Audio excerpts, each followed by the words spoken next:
喺 Oslo Central Station 附近，不如去食啲嘢先。食披薩啊你？食飽嘢，妹妹我哋不如而家行去 Opera House。佢裏邊嘅設計都好新潮，好靚喎。嗰啲係咪隔音板嚟㗎？唔知咧。不如我哋飲杯嘢先，跟住我哋就行上佢屋頂，遠遠睇到有嚿嘢喎，咩嚟㗎咧？係藝術品啊！原來係藝術品啊！係 stainless steel 同埋 glass 整㗎，叫做舒拉士啊！咁勁，係 fun apart， 我哋就去欣賞下 Gustav Vigeland 嘅生命之柱。呢條 monolith 咧，原來佢有121個 figures， 大家雙抱環繞住條柱一路向上爬。一路向上爬做咩？象徵一個人生嘅一世，同埋咧喺佢旁邊嗰啲石像咧，就又係有晒啲互相扶持關懷，所遭遇人生命中所遇到一切嘅事情啊，佢哋嘅喜怒哀樂、情緒、生老病死嘅過程，人與人之間嘅感情交織同埋嘅愛嘅象徵，全部表現晒出嚟。哦，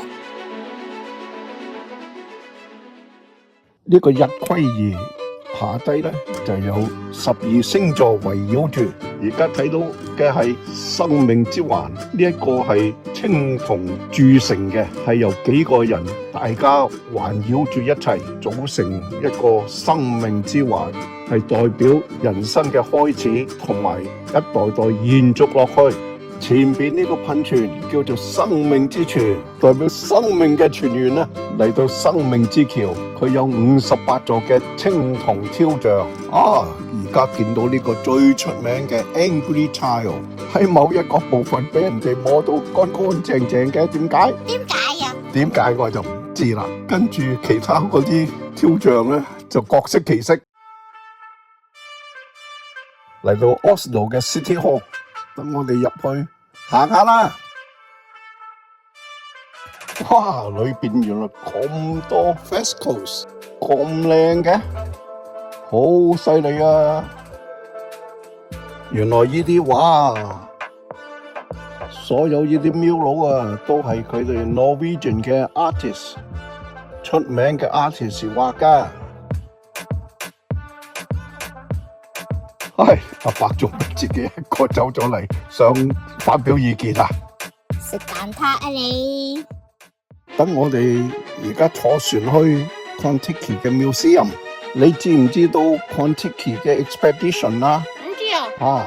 佢係Juan Hayata發起嘅，佢提議就喺秘魯整一隻巴沙 wood raft， 就由呢個秘魯嗰邊去到近住法屬嘅群島大約溪地附近。呢個行程咧係1947年8月開始，就總共行咗4300個 mile， 用咗101日喺海上漂流，由西邊秘魯嗰邊一路漂到過去大溪地附近，先至築巢。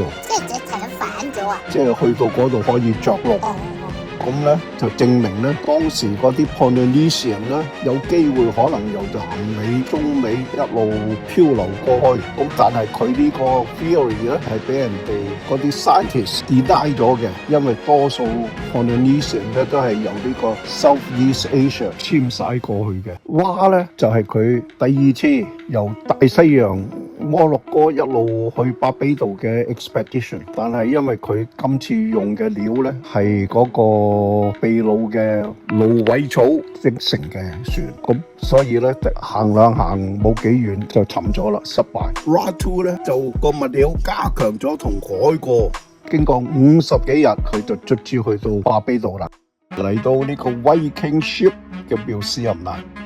一入去就睇見嗰個大船咁宏偉，哇！嗰啲裝飾，嗰個雕刻靚到，雖然喺重新喺地底度掘翻出嚟，但係佢都好保存得好靚喎，真係佩服以前啲維京人啊！咁嘅木船漂洋過海咁犀利，最遠去到加拿大嘅東北邊，同埋喺到英國蘇格蘭嘅東北邊、東邊都發現到佢哋嘅足跡，犀利犀利，咁勁？係啊，好勁嘅，呵。